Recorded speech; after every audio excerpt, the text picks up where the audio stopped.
CM Siddaramaiah ಮತ್ತು DCM DK Shivakumar ಅವರ ಒಂದು ಗೊಂದಲ, ರಾಹುಲ್ ಗಾಂಧಿ ಅವರು ಮೌನವಾದರು ಯಾಕೆ? ನಾಯಕತ್ವ ಬಿಕ್ಕಟ್ಟು ಮತ್ತು ರಾಹುಲ್ ಗಾಂಧಿಯ ಒಂದು ಸೈಲೆನ್ಸ್ ಇದರ ಹಿಂದಿನ ಮರ್ಮವಾದರೂ ಏನು? ಕಾಂಗ್ರೆಸ್ಸಿನ ಈ ಒಂದು ಒಳಜಟಾಪಟಿ, ರಾಹುಲ್ ಯಾಕೆ ಮೌನವಾದರು? ರಾಜ್ಯ ರಾಜಕೀಯ ಈಗ ತಾರಕಕ್ಕೇರಿದೆ. ರಾಹುಲ್ ಗಾಂಧಿ ಅವರು ಮೌನಕ್ಕೆ ಶರಣಾಗಿದ್ದು ಯಾಕೆ ಅನ್ನುವಂಥದ್ದು ಇವತ್ತಿನ ಪ್ರಶ್ನೆ. ಸ್ಪೀಡ್ ನ್ಯೂಸ್ಗೆ ಸ್ವಾಗತ. ನಾನು ರೋಹನ್ ಹಿರೇಮಠ್. ರಾಜ್ಯದ ಒಂದು ನಾಯಕತ್ವದ ಒಂದು ತಿಕ್ಕಾಟ ಈಗಾಗಲೇ ತಾರಕಕ್ಕೇರಿದೆ.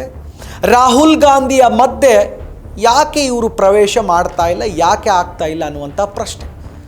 ಎಸ್, ರಾಜ್ಯದ ಕಾಂಗ್ರೆಸ್ನ ಒಂದು ನಾಯಕತ್ವ ಬದಲಾವಣೆ ವಿಚಾರ ಈಗ ಸಾಕಷ್ಟು ಗದ್ದಲಗಳು ಮತ್ತು ಗಲಾಟೆಗಳು ನಡೀತಾ ಇರುವಂಥ ಆ ಒಂದು ಹೊತ್ತಿನಲ್ಲಿ ಈ ನಡುವೆ AICC ಅಧ್ಯಕ್ಷ ಮಲ್ಲಿಕಾರ್ಜುನ್ ಖರ್ಗೆ ಅವರ ಒಂದು ಲೀಡರ್ಶಿಪ್ ಇವೆಲ್ಲ ಒಂದು ಗೊಂದಲಕ್ಕೆ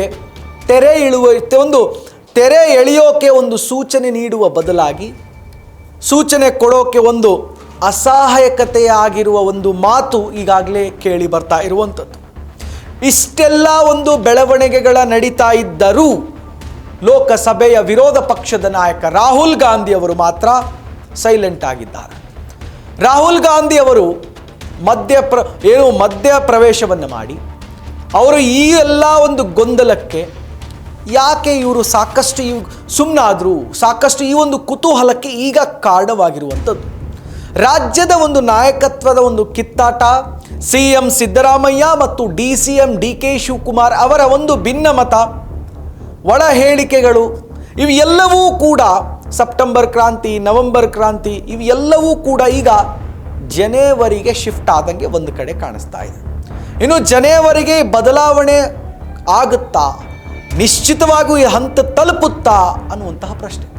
ಇನ್ನು ಮುಂದೆ ಸಿಎಂ ಸಿದ್ದರಾಮಯ್ಯನವರು ಮೊನ್ನೆ ನಡೆದಂತಹ ಅಧಿವೇಶನದಲ್ಲಿ, ಬೆಳಗಾವಿ ಅಧಿವೇಶನದಲ್ಲಿ ಖಡಾಖಂಡಿತವಾಗಿ ಘಂಟಾಘೋಷವಾಗಿ ವಿಧಾನಸಭೆಯಲ್ಲಿ ಹೇಳ್ತಾರೆ, ಒಪ್ಪಂದವೇ ಆಗಿಲ್ಲ ನಮ್ಮಿಬ್ಬರ ನಡುವೆ ಅಂತ. ಇನ್ನು ಅದಕ್ಕೆ ಪ್ರತಿಯಾಗಿರುವಂತಹ DCM DK ಶಿವಕುಮಾರ್ ಅವರು ಪ್ರತಿಕ್ರಿಯೆ ಕೊಡ್ತಾರೆ, ಇವೆಲ್ಲವೂ ಬೆಳವಣಿಗೆ ನಡೆದರೆ ನಮ್ಮ ಇಬ್ಬರ ನಡುವೆ ಒಂದು ಒಪ್ಪಂದ ಆಗಿದೆ ಅಂತ. ಇಷ್ಟೆಲ್ಲ ಲೋಕಸಭೆ ಮೊನ್ನೆ ನಡೆದಂತಹ ಒಂದು ವಿಧಾನಸಭೆಯಲ್ಲಿ ಈ ಎಲ್ಲ ಹೇಳಿಕೆಗೆ ಬಳಿಕ ಲೋಕಸಭೆಯ ವಿರೋಧ ಪಕ್ಷದ ನಾಯಕ ರಾಹುಲ್ ಗಾಂಧಿ ಅವರು ಮಾತ್ರ ಕೂಲ್ ಆಗಿದ್ದು ಒಂಥರ ಕುತೂಹಲಕ್ಕೆ ಕಾರಣವಾಗಿದೆ. ರಾಜ್ಯದ ನಾಯಕತ್ವದ ಬಿಕ್ಕಟ್ಟು ಒಂಥರ ಇರ್ಸು ಮುರ್ಸು ತಂದಂಗೆ ಕಾಣಿಸ್ತಾ ಇದೆ. ಇನ್ನು ರಾಜ್ಯದ ನಾಯಕತ್ವದ ಒಂದು ಹೈಕಮಾಂಡಿಗೆ ಅವರಿಗೆ ಒಂದು ನಿದ್ದೆಗೆಡಿಸಿದೆ. ಈಗಾಗಲೇ AICC ಅಧ್ಯಕ್ಷ ಮಲ್ಲಿಕಾರ್ಜುನ್ ಖರ್ಗೆ ಅವರು ಸಹಾಯಕವಾಗಿ ಮಾಡೋಕ್ಕೆ ಆಗ್ತಾ ಇಲ್ಲ ಇವರಿಗೆ ಅನ್ನುವಂಥದ್ದು ಸಾಕ್ಷಿಗೆ ಪ್ರತಿರೂಪ ಆಗಿ ಕಾಣಿಸ್ತಾ ಇದೆ. ಇಷ್ಟೆಲ್ಲ ಡೆವಲಪ್ಮೆಂಟ್, ಇಷ್ಟೆಲ್ಲ ಬೆಳವಣಿಗೆಗಳ ಕೂಡ ನಡೆದರೂ ಕೂಡ ಅವರ ಹತ್ರ ಒಂದು ಸಂಖ್ಯಾಬಲ ಹೆಚ್ಚಿರುವ ಒಂದು ಸರ್ಕಾರದಲ್ಲಿ CM ಗಾದಿಗಾಗಿ ಒಳಗೆ ಇರುವಂತಹ ಒಂದು ಜಟಾಪಟಿ ನಡೆದರು. AICC ಅಧ್ಯಕ್ಷ ಮಲ್ಲಿಕಾರ್ಜುನ್ ಖರ್ಗೆ ಅವರು ಮತ್ತು ರಾಹುಲ್ ಗಾಂಧಿ ಅವರು ಮೌನ ವಹಿಸಿರುವುದು ಯಾಕೆ ಎಂಬ ಪ್ರಶ್ನೆ ಸಹಜವಾಗಿ ಈಗ ಕಾಡ್ತಾ ಇರುವಂಥದ್ದು. ಸಿಎಂ ಸಿದ್ದರಾಮಯ್ಯ ಮತ್ತು DCM DK ಶಿವಕುಮಾರ್ ಅವರ ಒಂದು ಬಣಗಳ ನಡುವಿನ ಒಂದು ಮಾತಿನ ಸಮರ ಪರಿಸ್ಥಿತಿ ನೋಡಿದ್ರೆ ಎಲ್ಲೋ ಕೈ ಮೀರಿ ಹೋದಂತೆ ಕಾಣಿಸ್ತಾ ಇದೆ. ಇವೆಲ್ಲದರ ನಡುವೆ ರಾಹುಲ್ ಗಾಂಧಿ ಅವರ ಹಿಂದಿನ ಉದ್ದೇಶವಾದರೂ ಏನು, ಕಾರಣವಾದರೂ ಏನು ಎಂಬಂತ ಇರುವಂತಹ ಈಗ ಒಂದು ಪ್ರಶ್ನೆ. ರಾಹುಲ್ ಗಾಂಧಿ ಅವರ ತೀರ್ಮಾನ ಏನೇ ಮಾಡಿದ್ರು ಸಿಎಂ ಸಿದ್ದರಾಮಯ್ಯನವರ ನಾಯಕತ್ವದ ಬದಲಾವಣೆ ವಿಚಾರವಾಗಿ ಪದೇ ರಾಹುಲ್ ಗಾಂಧಿ ತೀರ್ಮಾನ ಮಾಡಬೇಕೆಂದು ಗಟ್ಟಿ ಧ್ವನಿಯಲ್ಲಿ ಸಿಎಂ ಸಿದ್ದರಾಮಯ್ಯನವರು ಹೇಳ್ತಾನೆ ಬರ್ತಾ ಇರುವಂಥದ್ದು. ಇನ್ನು ಇಂಟರ್ನಲ್ ಆಂತರಿಕ ಕಲಹವನ್ನೂ ಕೂಡ ಇದಕ್ಕೆ ಅಂತ ಒತ್ತಿ ಹೇಳ್ತಾ ಇದ್ದಂಗೆ ಎಲ್ಲೊಂದು ಕಾಣಿಸ್ತದೆ. ರಾಹುಲ್ ಗಾಂಧಿ ಮಾತ್ರ ತಟಸ್ಥರಾಗಿ ಹೋಗಿದ್ದಾರೆ. ಸಿಎಂ ಸಿದ್ದರಾಮಯ್ಯನವರು ಭೇಟಿಗೆ ರಾಹುಲ್ ಗಾಂಧಿ ಅವರಿಗೆ ಸಿಕ್ತು. ಆ ಸಂದರ್ಭದಲ್ಲಿ ಆ ವಿಚಾರವಾಗಿ ಯಾವುದೇ ರೀತಿಯಾದಂಥದ್ದು ಸ್ಪಷ್ಟತೆಯನ್ನು ಕೂಡ ಬರಲಿಲ್ಲ, ಮಾಹಿತಿನೂ ಕೂಡ ಅಲ್ಲಿಂದ ಬರಲಿಲ್ಲ. ಇತ್ತ DCM DK ಶಿವಕುಮಾರ್ ಅವರು, KPCC ಅಧ್ಯಕ್ಷರಾಗಿರುವಂತಹ ಡೈನಾಮಿಕ್ DK ಶಿವಕುಮಾರ್ ಅವರು ಭೇಟಿಗೂ ಕೂಡ ಅವಕಾಶವನ್ನು ನೀಡದೆ ರಾಹುಲ್ ಗಾಂಧಿ ಅವರು ದೂರ ಉಳಿದಿದ್ದು ಯಾಕೆ? ಇದರ ಹಿಂದಿನ ಮರ್ಮವಾದರೂ ಏನು? ರಾಹುಲ್ ಗಾಂಧಿ ಅವರ ಮೌನಕ್ಕೆ ಕಾರಣಗಳಾದರೂ ಏನು? ಎಸ್, ಈಗ ನಡೀತಾ ಇರುವಂತಹ ಅಧಿಕಾರ ಹಂಚಿಕೆ, ಪವರ್ ಶೇರಿಂಗ್ ಬಗ್ಗೆ ಇನ್ನು ಮುಂದಿನ ಇವೆಲ್ಲ ಚರ್ಚೆಗಳನ್ನು ಕೂಡ ನೋಡಿದ್ರೆ ಕಾರಣ ಏನು, ಕಾಂಗ್ರೆಸ್ ಮೂಲಗಳ ಪ್ರಕಾರ AICC ಪ್ರಧಾನ ಕಾರ್ಯದರ್ಶಿ KC ವೇಣುಗೋಪಾಲ್ ಆಗಿರಬಹುದು, ಅಧ್ಯಕ್ಷ ಮಲ್ಲಿಕಾರ್ಜುನ್ ಖರ್ಗೆ ಆಗಿರಬಹುದು, ಉಸ್ತುವಾರಿ ಸಚಿವರಾಗಿರ್ತಕ್ಕಂಥ ಸುರ್ಜೇವಾಲ್ ಆಗಿರಬಹುದು, ಇವರು ಎಲ್ಲರೂ ಕೂಡ ರಾಹುಲ್ ಗಾಂಧಿ ಈ ವಿಚಾರವಾಗಿ ಅಂತರ ಕಾಯ್ದುಕೊಂಡಿದ್ದಾರಾ ಅನ್ನುವಂಥದ್ದು ಪ್ರಶ್ನೆ ಇದೆ. ಇದು ಕಾರಣ ನಂಬರ್ 1. ಆದರೆ ಕಾರಣ ನಂಬರ್ 2, ಸಿದ್ದರಾಮಯ್ಯನವರು ಅಹಿಂದ ನಾಯಕರಾಗಿದ್ದಾರೆ.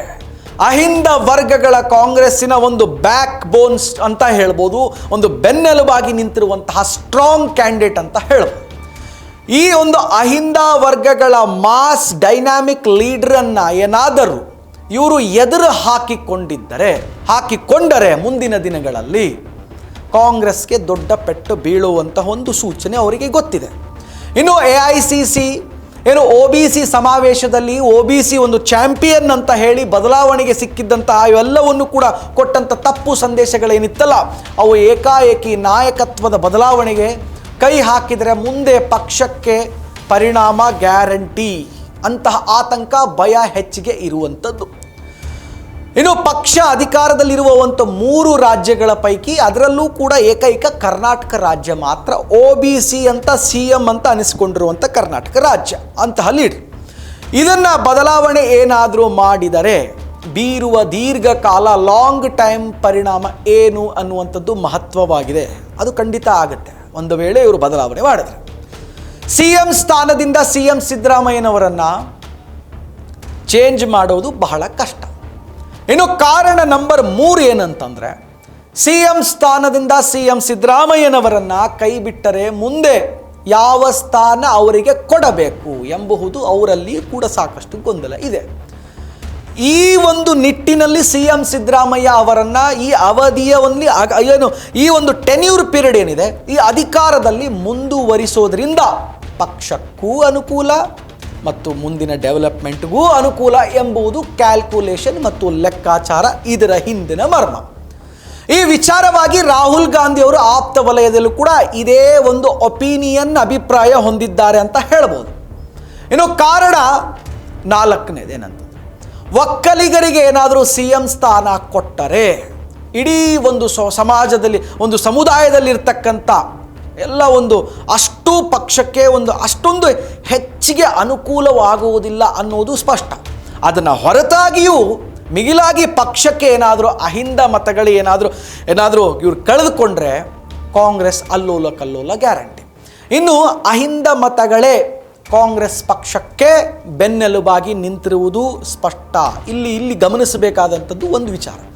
ಇನ್ನು ಇವು ಎಲ್ಲವನ್ನೂ ಕೂಡ ಸೂಕ್ಷ್ಮವಾಗಿ ಗಮನಿಸಿದಂತಹ ಹೈಕಮಾಂಡ್ ಇದನ್ನು ಬದಲಾವಣೆಗೆ ಯಾವುದೇ ರೀತಿಯಾಗಿ ನಾವು ಮುಂದಾಗಬಾರದು ಅನ್ನುವಂತಹ ಸಂದೇಶವನ್ನು ರವಾನೆ ಮಾಡಕ್ಕೆ ಹೊರಟ್ರಾ ಅನ್ನುವಂತಹ ಈಗಿರುವಂತಹ ಪ್ರಶ್ನೆ.